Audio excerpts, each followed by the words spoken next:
one of the things I've been saying is we need a fashion correspondent here because everybody looks so freaking. You guys, look at your girl Lauren right here. Look at this dress. It's perfect for your complexion. It's fitting. You look beautiful. I appreciate it. Seriously. You know, I had the baby, and then since then it's been like every month or so, a little bit of a test to see, okay, what can I now fit back into? This dress is one of the ones that have just lately started fitting me, so I'm happy to be able to wear nice. it. Thank you. Well, that's one of the and congratulations on becoming a mother. Thank you. I love that. Okay, you guys, I'm sorry, I got totally started on the fashion. We're joined here today by Miss Lauren Chen. Thank you for being here today. Thank you for having me. And is it the Lauren Chen Show? Is it what's your podcast called? So some people do call it the Lauren Chen Show. Lauren Chen is the name of my channel because I'm so creative and good at naming things clearly. I will take whatever. As long as people are watching, I'm happy. That's all that matters. All right, check out your girl on YouTube. At least that's where I see you. Where else are you? Well, we try to be everywhere. We're on Rumble. We're on Odyssey, everywhere. We're on BitChute, we are on Facebook, post full videos over there, Twitter as well, hopefully we'll see how Twitter goes, but would love to start being able to push full videos on there. Wouldn't that be nice? Would be very nice, especially if they were monetized. We'll see, Elon, what goes on with that. I still can't look, I'm verified, okay, I'm a blue check. Ooh, okay. But I can't get the official blue check. Apparently, what is it, the Twitter Blue or whatever, to make sure so you can keep your blue check? Right, I think that's only for Apple people, so I don't have that either. Yeah, it's baloney. Yeah. You're an Android user too? Yes. Yeah, you know what? It doesn't work on the iPhones either, because we also have an iPhone and we tried it. It didn't work. But I digress, Lauren. Tell everybody what it's like to be a Canadian citizen right now, these days, with everything that's going on with Mr. Trudeau and the nonsense. It's hard because there's so much great about Canada and Canadian people. We are a beautiful country, so friendly, blessed with natural resources and the Putin. But unfortunately, Canada, I think, is a story of complacency, right? For so long, Canada and Canadians have been so comfortable. It's allowed a lot of really bad policies to come into play, and there's a lot of terrible things being done in Canada in the name of compassion. In the name of it. So right now, it's really hard to be a liberty-loving, independently minded Canadian because your own government is essentially trying to criminalize you, and I don't use that term lightly. Actually, criminalize literally, you. They're freezing people's bank accounts. They're removing civil liberties. They're pushing state-assisted suicide for even people like the mentally ill. It's disgusting, actually. Did I hear... I'm sorry, I got so excited I totally interrupted you. Go for it. Is it true that it is now... I heard it said that assisted suicide is the fourth leading cause of death in Canada? So I've heard it reported at around 3% of Canadians. That's just what I've heard. Check out those stats for yourself. But if so, that's definitely up there. That's terrifying. Which is terrifying. And, not only is it people who... The way that this got passed was people saying, hang on, if you're terminally ill, if you're in pain, if you only have a month or so left, do we really want... And that's a hard discussion to have, and I think, okay, let's have that discussion. But as the past few years have shown us, the slippery slope is... Exactly, it's slippery. So now we are talking, there are actually veterans who are disabled physically. They're even being, offered medically assisted. Exactly. Well, do you know... Well, just so you know, if you don't like being, only having one arm, you can kill yourself. Right. So, someone put it so well.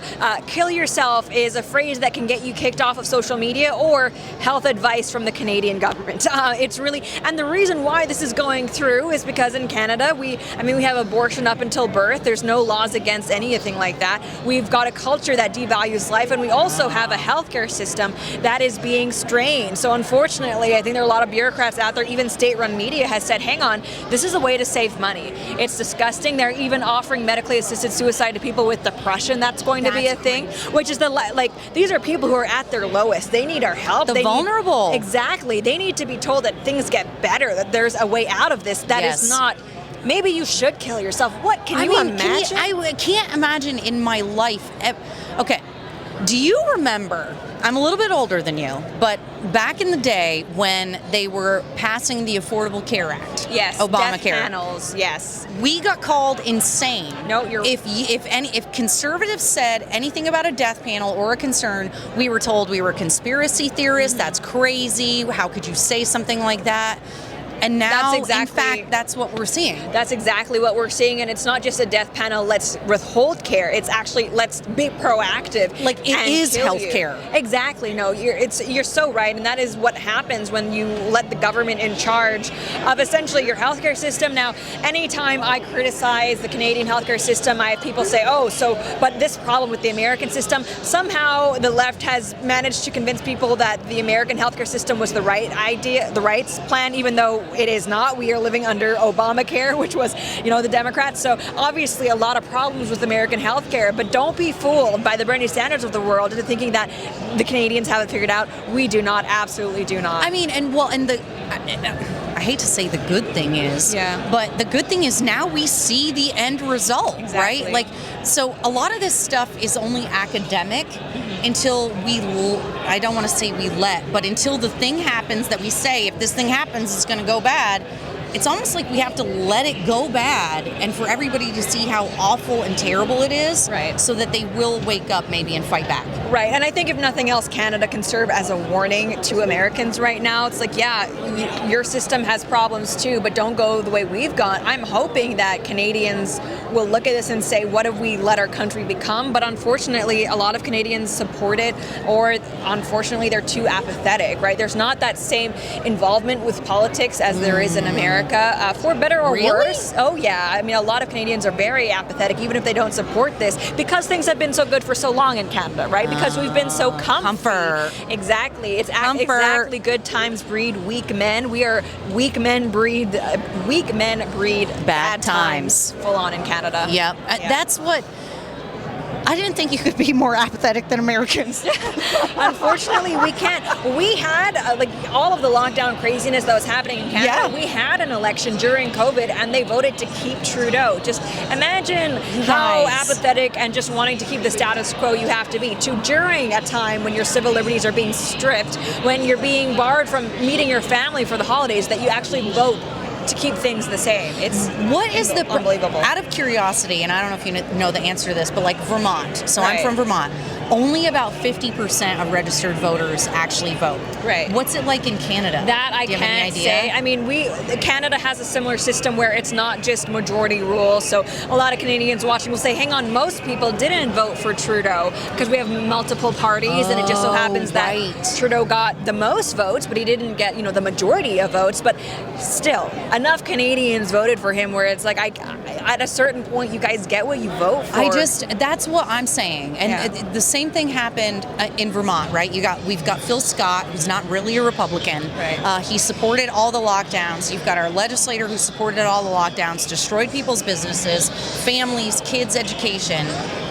How are these people getting reelected? Right. I think it has to do with the way the mainstream media is reporting things, and that's the thing. We can complain about how bad things are, and illustrate all the problems that are going on today. But let's face it, we don't control the narrative. So if the average person is being told actually everything bad happening now is Putin's fault and the Republicans, even though they have no power, well, of course they're going to keep voting for Democrats or for Trudeau, and that's the situation we're in now. And I think it was a big mistake for the right to not only cede control of the media, but also the education system, because ultimately information is everything, and the left is controlling it. Well, and that's why we started Generally Irritable. We're seeing in the news you guys are not covering things, or you're covering them dishonestly. Right. And if you're just gonna lie, well then we're gonna go create an alternative. We're going to go create something where people can find the truth and find this other information.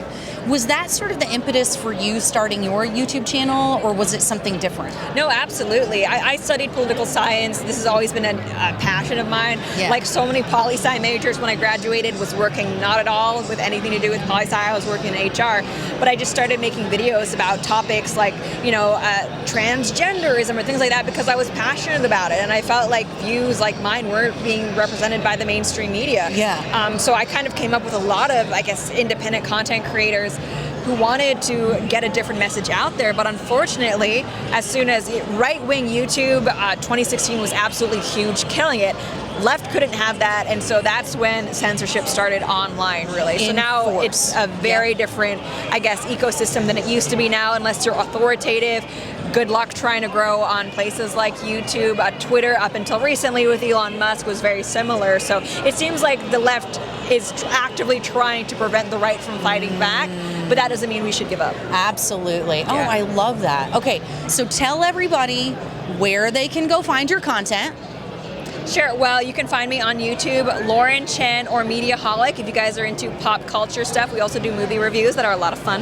Yes. And I am on Instagram, Twitter, Telegram, Facebook at the Lauren Chen. I try to be everywhere. I hope it's the kind of thing where once you follow me, you can't get rid of me because I'm too many places. I love that. And I think it's so important, too, that we really highlight the intersection of culture and politics. Yes, Because yes. if we can take back the culture, if we can start to create movies and comedians and music, if we can really raise the profile of these things and start fighting the culture, I think politics will be changed. Absolutely. And here's the thing. I love Thomas Sowell as much as the next person, but you cannot throw basic economics at some leftist college student and expect him to just overnight become a conservative. So you're right. That it is starts true. with culture. Politics is downstream from culture. Yep. So, yeah, definitely we don't ignore it over on my channel. Yeah, Basic Economics is 40 hours. Yes, I on have the Audible. audiobook. Me too. My husband Benjamin and I listened to it on one of our trips from Texas My to kind of California. people. Heck yeah. Yep, we solved homelessness. We solved